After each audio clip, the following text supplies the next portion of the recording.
Well,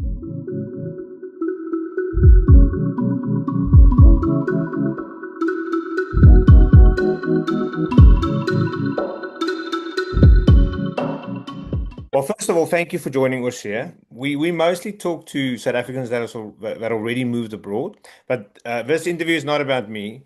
Please take as long as you need and introduce yourself to the Ursia audience. Cool. So I'll start off. I'm Sean Kupferberg. I've been with New World Immigration and Recruitment for just shy of 12 years.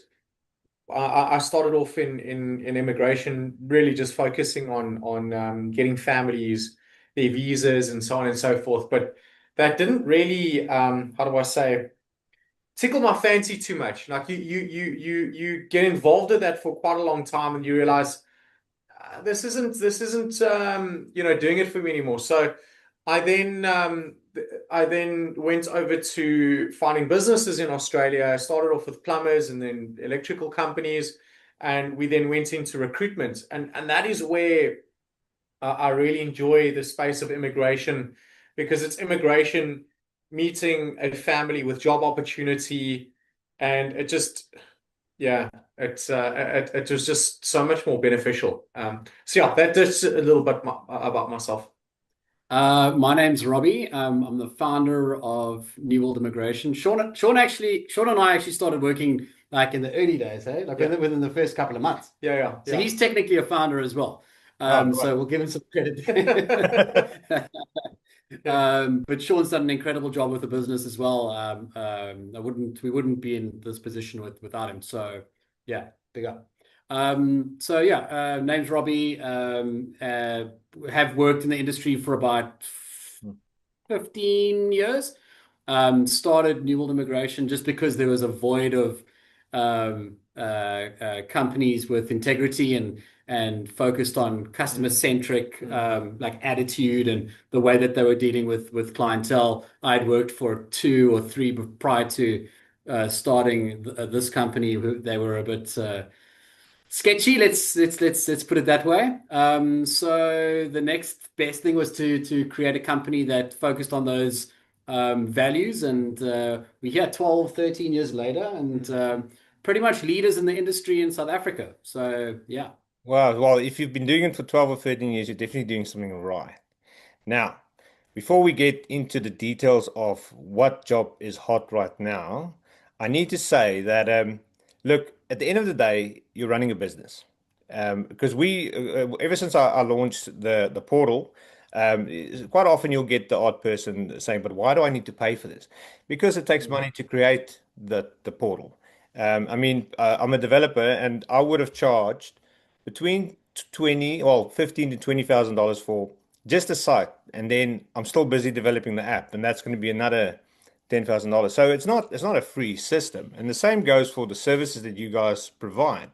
There's wages that needs to be paid. There is camera equipment that needs to be bought. So I just want to put it out there that yes, it's a service because someone needs to do it. Because at the end of the day, you are the missing link between where the job is needed and who is the person that's going to be doing the job. And the fact that they are Yeah. looking to recruit South Africans is just speaks for itself. I always say to the people that I work with, because this is not my day job, I will starve. That we immigrated to work.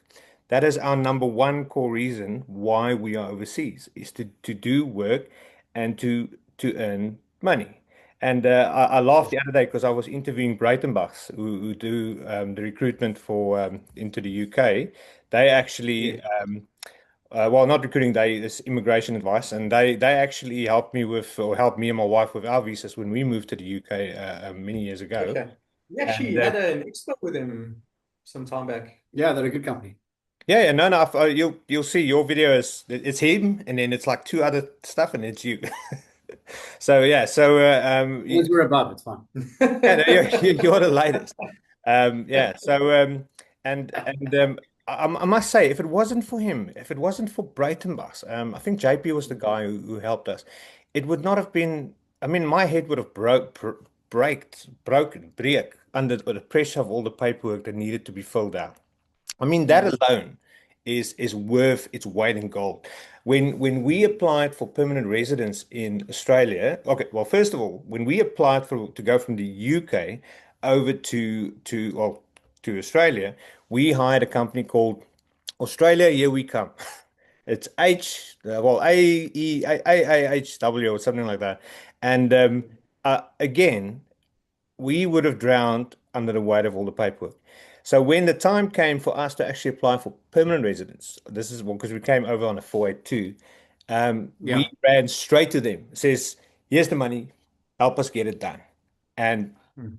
yeah, we But got that's the thing. It's the secure. What we offer is the security of knowing that you stand the best chance of approval based on what we've learned about applications in the past, Hmm. all the historic cases that we've done, all the approvals that we have. So you're not really, you could probably do it yourself. Many people do, but some people can't risk delays. Some Yeah. people need to start jobs on certain dates. Mm. Some people need to attend certain events at certain Yeah. times. Can't risk those government fees. Yeah, so they're just buying into the security of knowing that their visa will be approved and in an allotted time where they can plan accordingly. And I suppose that's the value that we're Yeah. kind of providing. Yeah. Well, let's start at the let's unpack that a little bit. So one of my biggest fears was that we're going to pay the money, we're going to submit the application, and we're not going to be good enough, and we're going to lose that investment.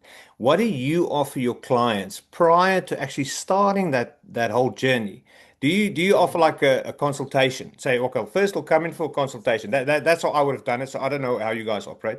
It's going to cost you a small amount, but we're going to assess you and we're going to tell you what is possible and what's not. Tell me how you guys operate.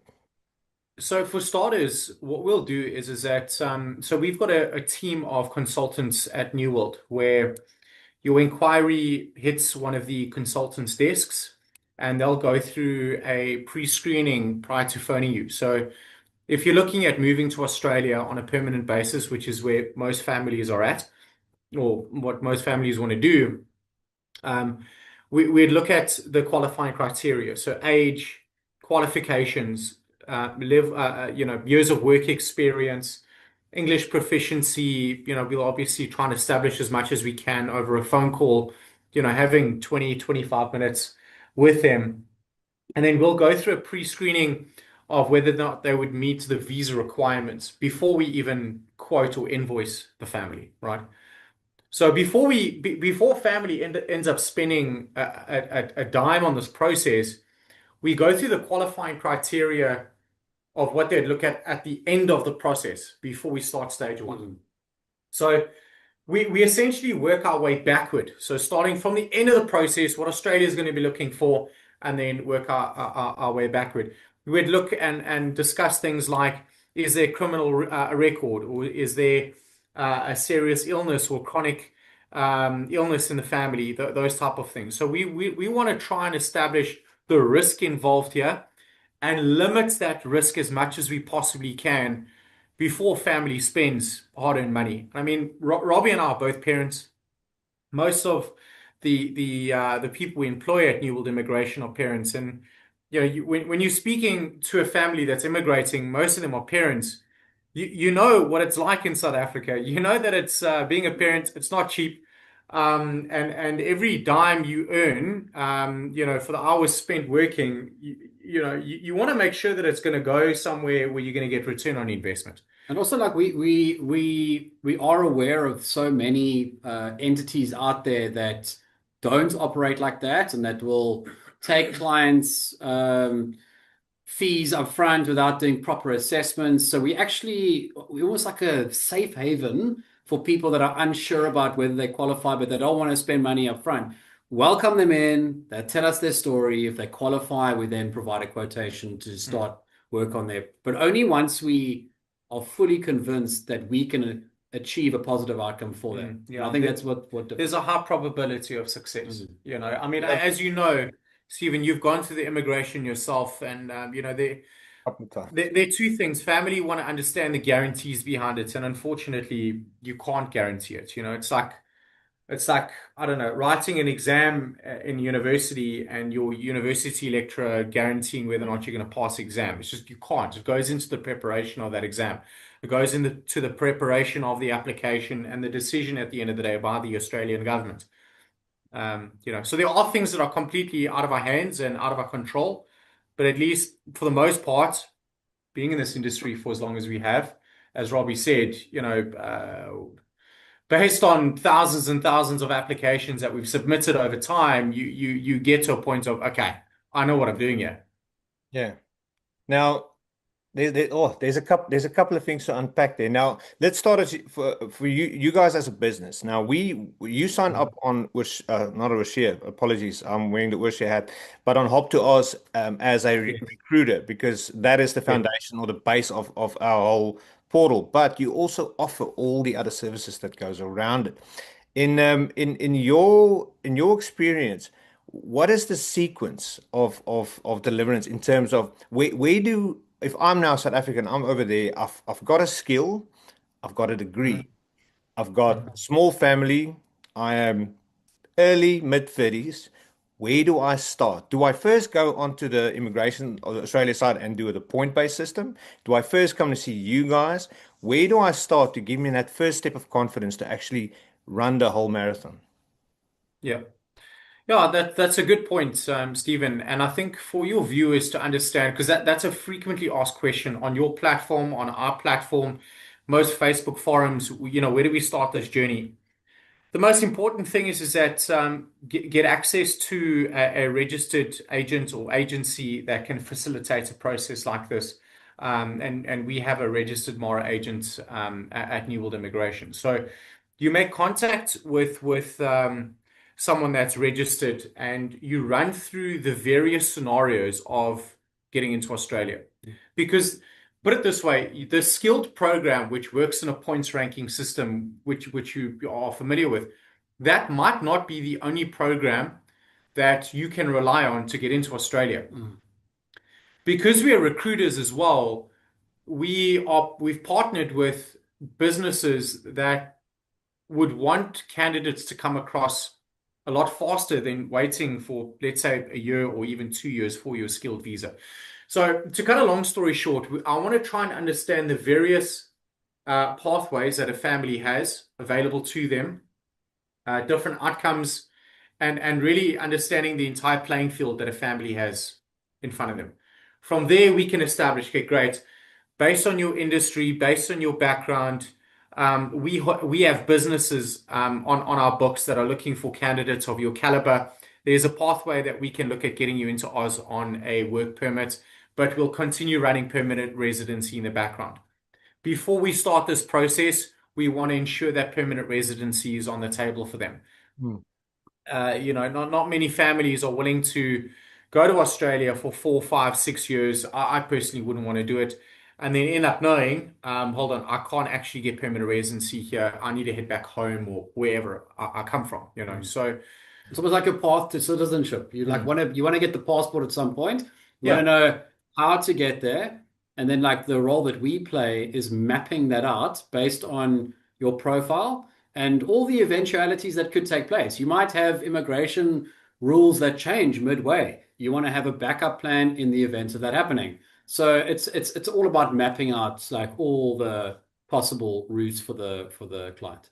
I've heard so many sad stories. I've interviewed a lady a few years ago, Robin Vogel. Or you might be familiar with her. She wrote a book about Australian immigration, actually, and she said about families that came to her. The guy was recruited by the company. He was made redundant 6 months in his contract. He's got his family with him. What does he do now? I would like to answer on that question from your point of view. I have to say though, I do admire the way you roll. I do admire how you approach the whole thing, and you do encourage them, the people to still speak to the recruiter as well, because you got those quick links into the businesses, into the jobs that's offering these positions, and with it the sponsored visas as well. Would you say you need to have a full university degree to consider, or because I know a lot of Australian businesses count work experience as qualification as well.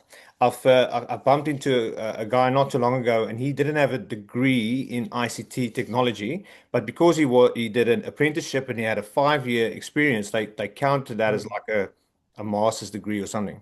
And Yeah. based on that, he got sponsored. Is that something that you see regularly in your line of work? That's a good question, Stephen, and I think that's based on industry standards. So there are two things to that: industry standards and what the employer is going to be looking for. And I suppose the third thing is immigration requirements, right? Because for an example, you can get a skills assessment as an electrician without actually having your red seal. You can do that.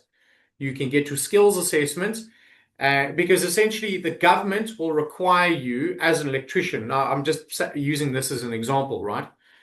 You can you as an electrician can get a successful skills assessment outcome without a red seal, but by having 6 years plus work experience in the industry, and then still get into Australia in a 482 and still apply for skilled migration or a skilled visa once you're there, right? You don't necessarily need to have the red seal. Um, but that being said, I also place a lot of candidates in Queensland for construction roles, and they don't mess around. You need to have a bachelor's degree in construction project management, a degree in civil engineering. You know, they're very specific as far as qualification framework is concerned. And it also boils down to health and safety regulations. You know, you can't just employ someone willy-nilly with, let's say, 8 years work experience. He claims to be a construction project manager, but not having, the required academic background. That can be a touch and go situation.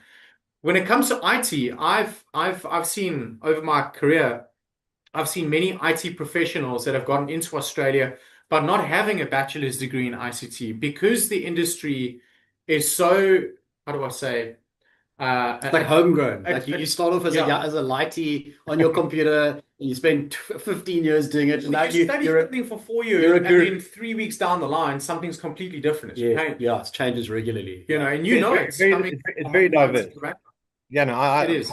I've been in the IT business for 19 or 20 years now. It's and I mean I've changed hats so many times where I started off with just basic support and then web development, and then I'm jumping back to support and then networking. In the UK, I was an ICT network manager. I had the highest role you could possibly have in a educational department.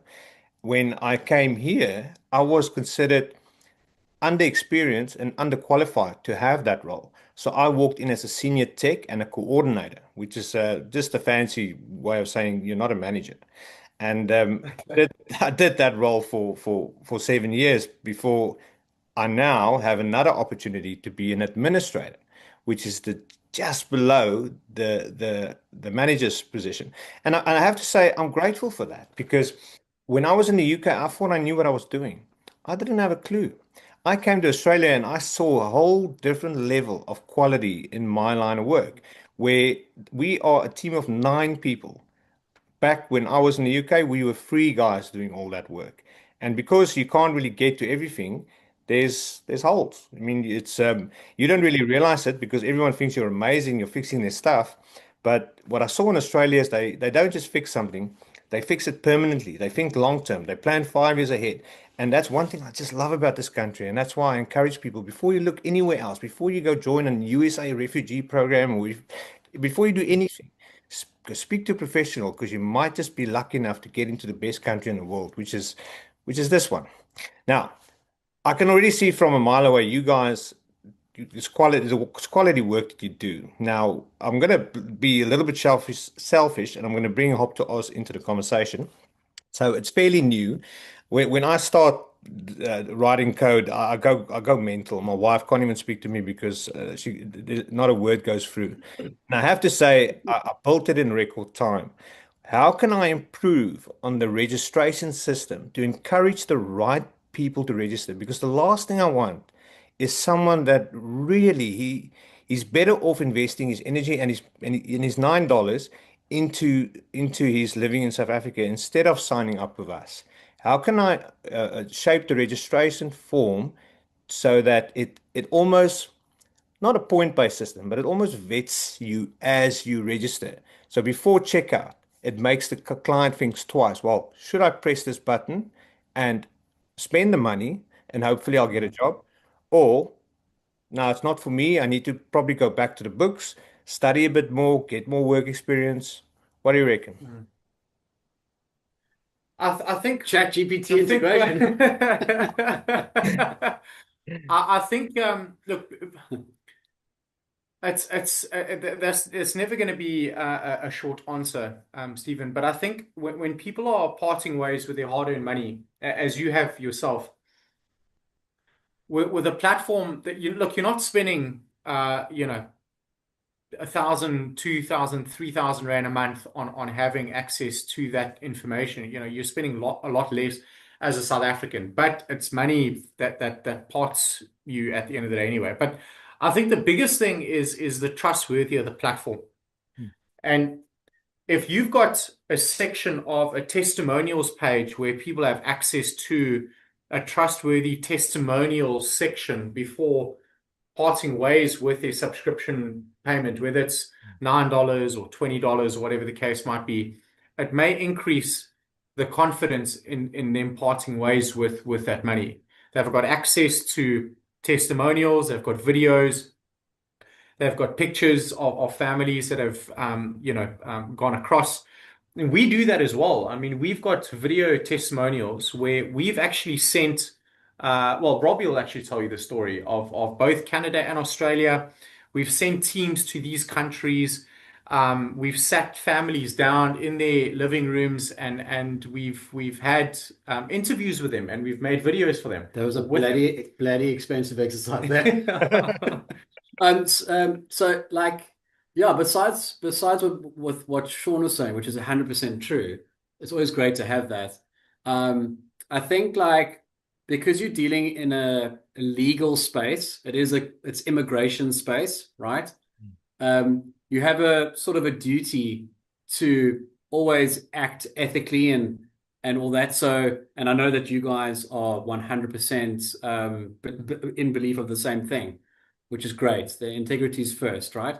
And then to engage with people and then to charge people based on their ability to at some point, hopefully, get their desired objective, which is finding work. Like no one would feel comfortable bringing on a janitor, for example. No disrespect to any janitors that are watching, but Australia's not looking for janitors right now. Yeah, I'm a janitor. And to charge someone a subscription fee every month because there may be a janitor job coming up.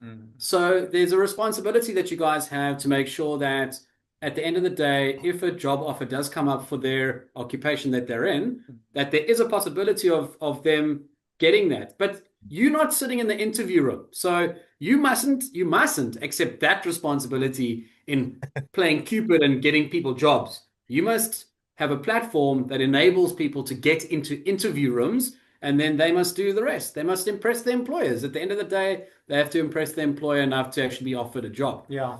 Because that's often a question I get asked by candidates. Can you guarantee me a job? Sean, can you guarantee me a job? And the reality is that I'm not the one employing you. I'm not. True. It's my client that is either a principal or a dealership principal that's employing an automotive technician or a business owner at the end of the day. I'm not the one that's offering you the position, so as long as you've got the right paperwork in place, which is what our immigration team is going to help you with, and we can prepare you as best as we possibly can as recruiters. But at whatever happens in that interview is going to be the real decision maker. Yeah, I have to put it out there because, yeah, you're 100% right. At the end of the day, it is how well do you perform. If you think you got Yeah. what it takes, sign up. The purpose of Hop to Oz as a website and soon to be an app is it's just to put you in contact with the recruiter because there are a lot of you and you cater for different sorts of people, different sorts of needs, and as the founder of Oshia, I was inundated with requests, and the couple that then approached me and says, "Well, how about it? Can we make this happen?" They are getting inundated with requests now. So they since added me as an admin on their Facebook group. I think there's about 100 messages that comes in per day, every day, every single day on their Facebook saying, can you help me with this job? How can I get this job? I'm just going to say it directly as it is. We can't, and they can't. They're definitely not qualified. I'm not qualified, but we've given you the platform that puts you in contact with those who are qualified, and they're sitting right here in You front. might you might have one of those people that signs up to your platform that's not like going to really realistically secure a job in Australia because their credentials are not up to par. But they might have a friend or a parent or a sibling that would qualify. So maybe it's not really your responsibility to vet everyone that signs up to your platform. People might just want to do it for interest's sake. People might want to do it to have access to jobs that they can then sort of resell to their audience base and somehow do something with that. But like, yeah, I suppose to I answer think, your first question, like in terms of like what you can put on the form to vet people, maybe maybe not much. Maybe I allow think everyone to come in. we've done. So I've put in qualification bits. Do you have a visa? Do you not? Do you require one? So, and Mm. I've gone for an effort because I don't personally. Sorry, I'm choking on my coffee. Personally, I don't like long registration forms. And at the end of the day, we are trying to set up a bit of a business. It is supposed to start paying for itself because currently I am broke and only two out of my three kids can eat dinner. So it needs to get Yeah, going. same with us. Yeah, yeah, yeah. We know all about it. So yeah, I've kept the registration form right, but thank you. I'm gonna feel better, and I'm gonna still do our very best to help as much people as we can. Now, we are. Stephen, I mean, I mean, and Robbie can speak about this. I mean, we constantly having to change and adapt depending on how people perceive immigration. Because what you used to do 5 years ago, it doesn't work anymore now. It just doesn't, and that's, I guess, how many businesses and industries operate, pretty much the same as IT. But I mean, we've got paid for adverts on Facebook and various other platforms. Yeah, And you could have adverts that say like immigrate to Australia today or start the process now, immigration. You'll get like one or two inquiries a day. Then you change the wording to job opportunities available in Australia because there are thousands of jobs available in Australia. Yes. Anyone that qualifies can get a job as soon as they arrive. And then you have 1,000 inquiries a day. So people's, as Sean was saying, it's like what people's perception is of what means the most to them. When you're say for example, the man of the house, and you are in charge of this moving abroad, and you really have to take responsibility. You're not thinking about like immigration and kangaroos and beaches, and you're thinking about how the hell am I going to financially make this work? Yep. And that relates directly to the job that you'll end up getting, right? Yeah. yeah, yeah, no, sure, sure, I have sure. to. I have to. And just, yeah, I have to no, no. agree. I mean, I came in Australia 7 years ago now, and fresh off the boat, and work was thrown at me. I couldn't believe it. I was like, I got two or three offers in the first couple of weeks, and I ended up picking an offer with a Christian school, which I was very, very happy for because it was such a great community to fall into. Um, uh, I always joke with them. I says, "You got to be nice. You're Christian."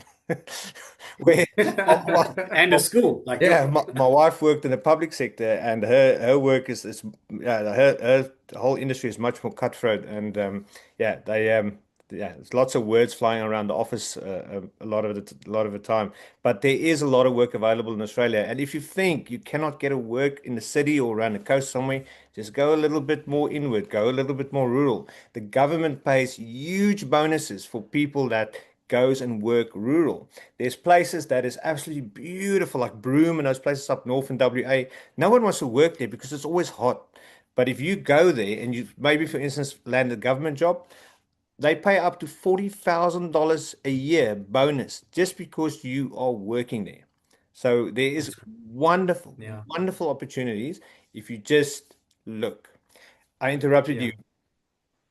You wanted to say No, something? no, just to end off on that subject of your is it your landing page or is it the form? So Form. like as an example, if you go into our form, we try and keep it as short as possible and brief to not have a family spend 20 minutes, because you get drop off. Well, I think is that the right term? Correct. Drop off. Yeah.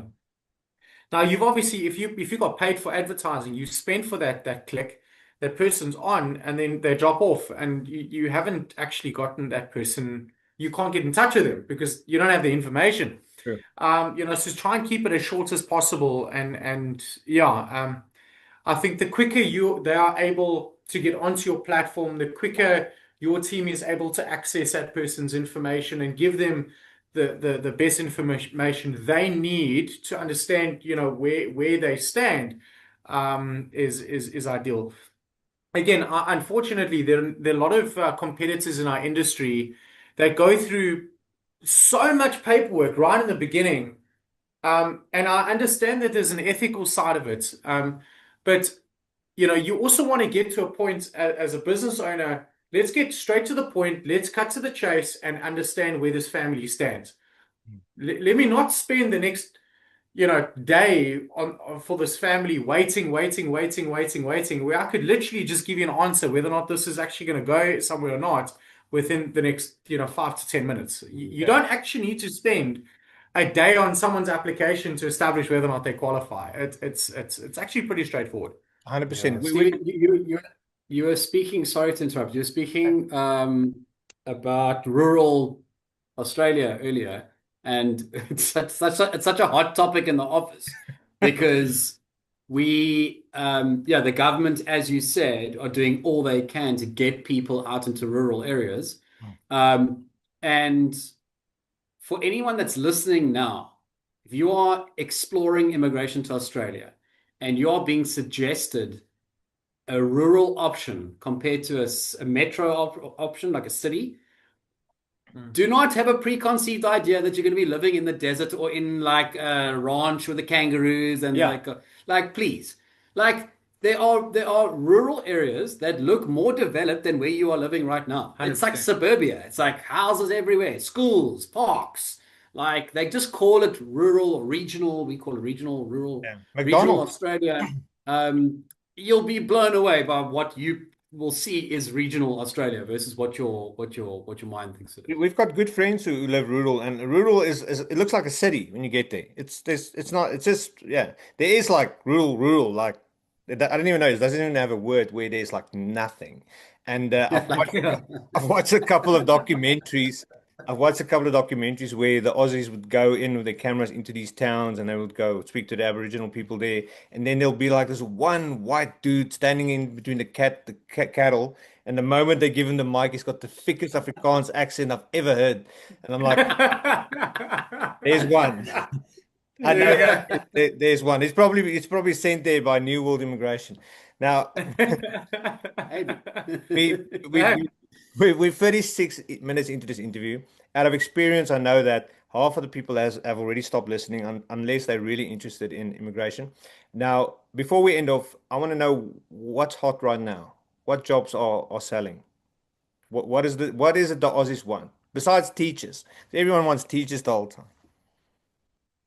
Yeah, so I was just about to touch on that, but you've got we've got a number of businesses that are looking for construction professionals. Trades. What's nice about the construction industry, unlike education, which is teachers, the construction sector, you've got white collar and blue collar professionals. So your market increases dramatically when you look at as a construction professional. There's some companies that we do business with in South Australia, and they are construction businesses, but they employ construction project managers, architects, plumbers, quantity surveyors, construction electricians, electrical engineers, carpenters, bricklayers. So if you're in the construction sector, and Stephen, you being in Australia, the amount of development that's taking place in your larger cities and in your rural areas, it's just it's continuously happening. So you're in the construction sector, you're in a really good industry. And I would say diesel mechanics as well. Like, Yeah. but diesel, there's a huge problem with diesel mechanics. So it's one of the most sought after occupations in Australia, but the process to get assessed and qualified to get your accreditation to actually practice is so expensive that people struggle. Because in South Africa, if you're a diesel mechanic, you aren't earning that sort of level of income to afford such a thing. So we just see there's a huge demand, but not many people can actually afford to go through the assessing process, the assessing Let, authority. let me endorse what you said there. So I drive a bucky. It's diesel, right?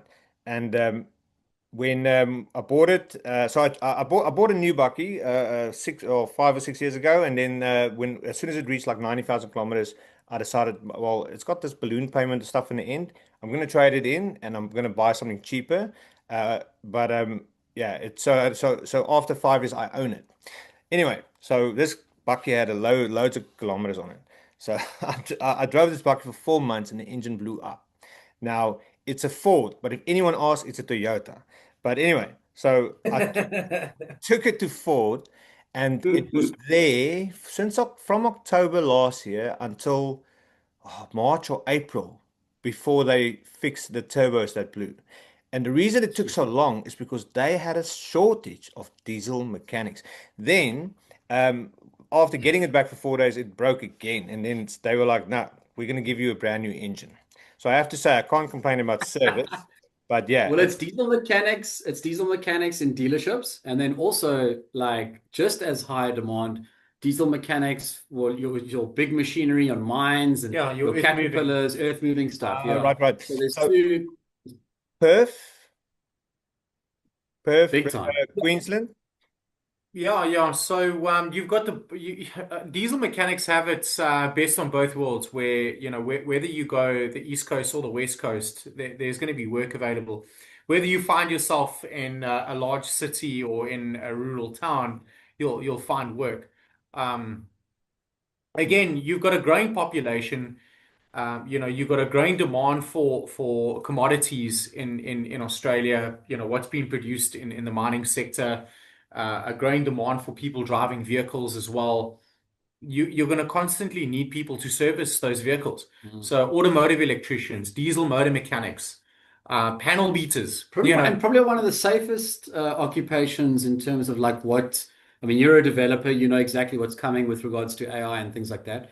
It's going to be very challenging for all of us. We're consultants, we're also a bit concerned, but it's fine. We'll make a plan. But like the guys that work with their hands, plumbers, electricians, mechanics, hey, you guys are good for a long time. Oh, Yeah. until the robots come. Until the But robots I mean, still, it's going to be, yeah. Yeah, we struggled with AI in school quite a bit, and then I always told them stop trying to swim upstream and just sort of open up Go and with it. see how it can complement education, and that's Yes. pretty much what the Australian government then started doing with Copilot rolling out into schools. I personally use AI for auto completion on scripting and stuff, which is brilliant. Doesn't always get it right, so it's quite annoying, and I need to check it.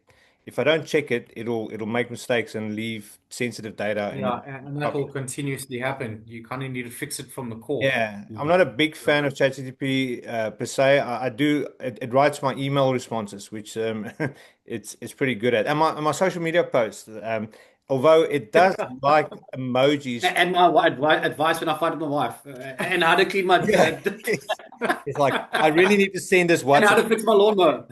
One thing I did notice is ChatGPT speaks much better Afrikaans than I do, and it,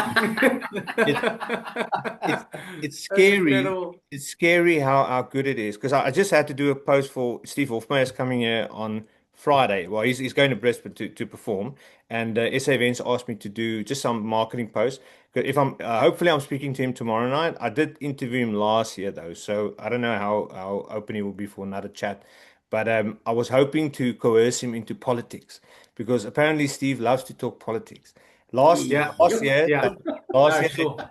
yeah, last year they told me whatever you do, do not talk politics, and I did well to to avoid the topic. Avoid that I one. was scrolling through my YouTube shorts, like, Yeah, no, and he just came at me, like, I was like, yo, Steve, like, I thought maybe this time around, you know what? They didn't give me any rules this time.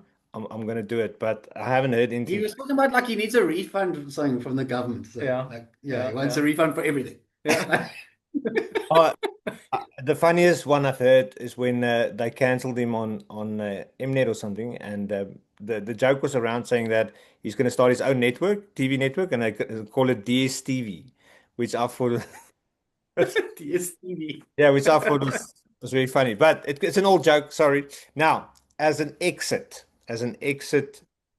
question, any advice you want to give to South Africans back home, and even slightly more so South Africans that's here, they've made the journey, they went through all the hard yards with recruitment and everything, and they now sort of they either have lost their jobs, or they don't like what they do and they want to make a shift.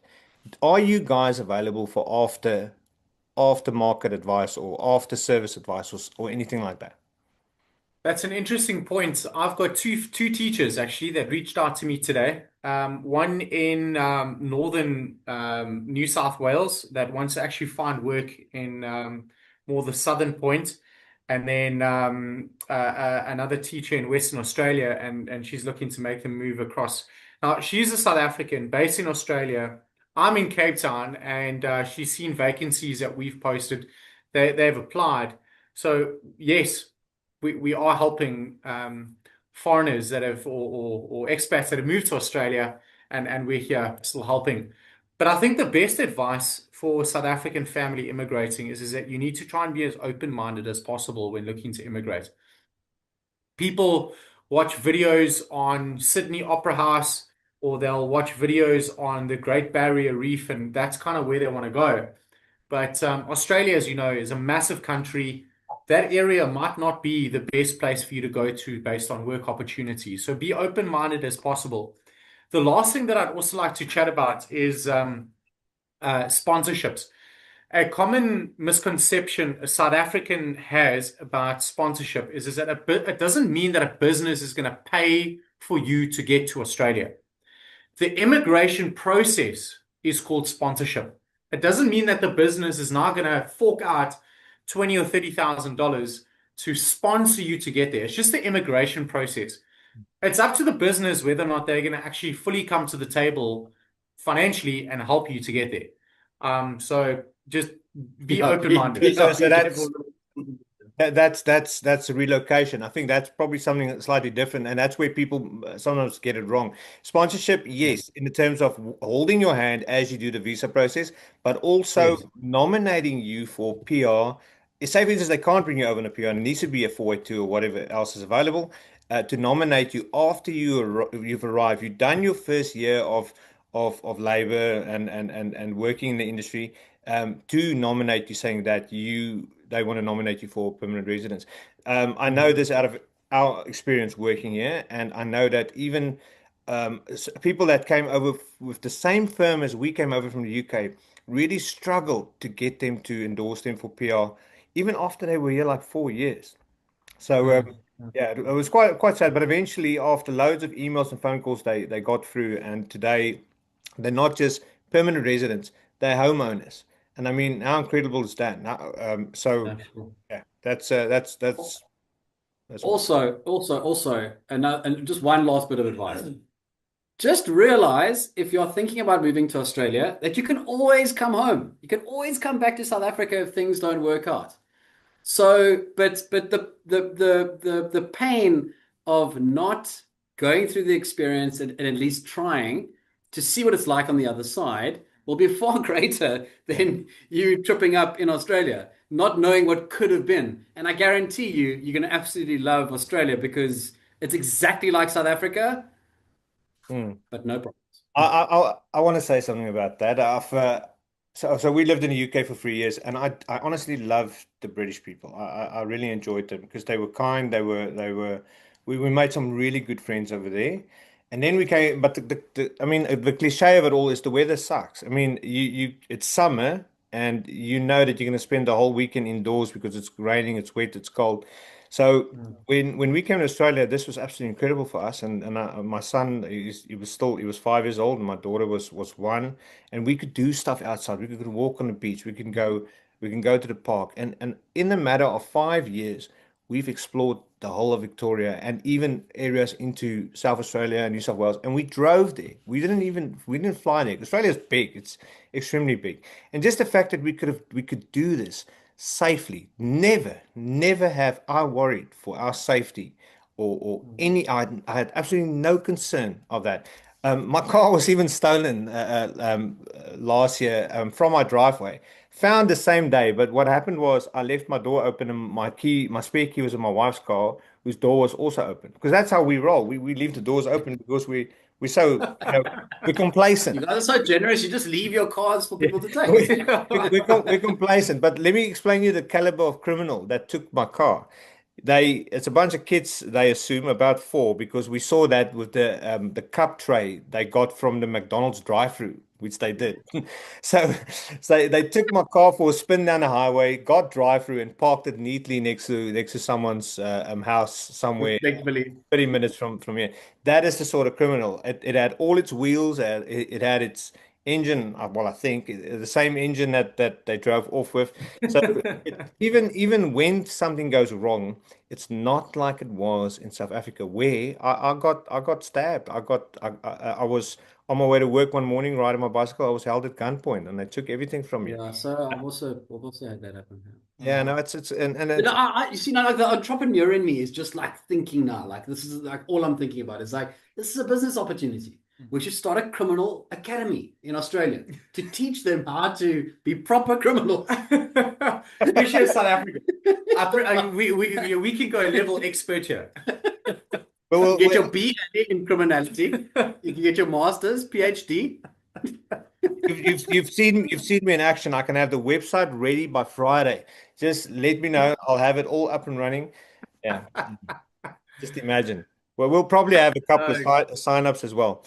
But Yeah, exactly. just to end it off, how wonderful this place is that after 7 years of working for the school, I've got a very good offer in Perth.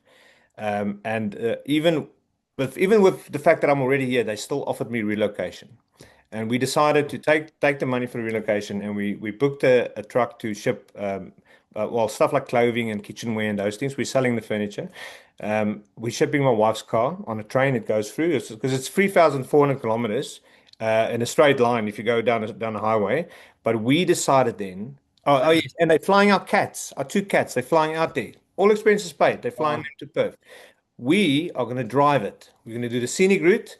So the Bucky, the Ford, he's That's different, sir. yeah. That's So different.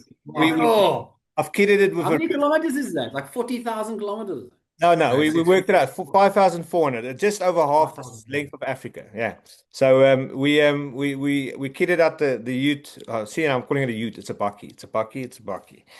With a rooftop bed, an awning, side walls, kitchen in the back, everything. I went totally Aussie on that car because they always like bolt stuff from the sides and change the back. Yeah. So we're going to drive it, and yeah, if you're in any sense a religious person, you pray that car makes it all the way across the desert. But yeah, Well, it's going to be worth a lot less when it gets to the other side. but I'm going to document as much. Yeah, it's going to be. Yes, please.